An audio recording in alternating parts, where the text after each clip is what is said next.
अस्सलाम वालेकुम रहमतुल्लाहि व बरकातुहू। ये 157 कनाल ज़मीन है।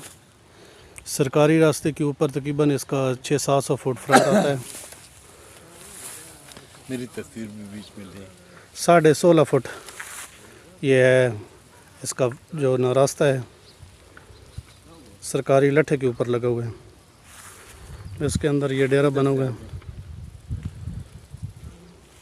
इधर भी अच्छी ज़मीन है मलिक साहब, और बहुत ही ज़रख़ेज़ ज़मीन है। जरा इधर आ जाए और इस तरफ की भी बना लें।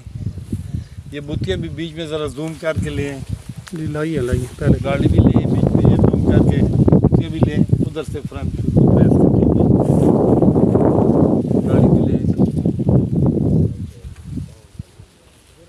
ये मकान भी ले आए बीच में। और देखें इस तरफ को आ जाए।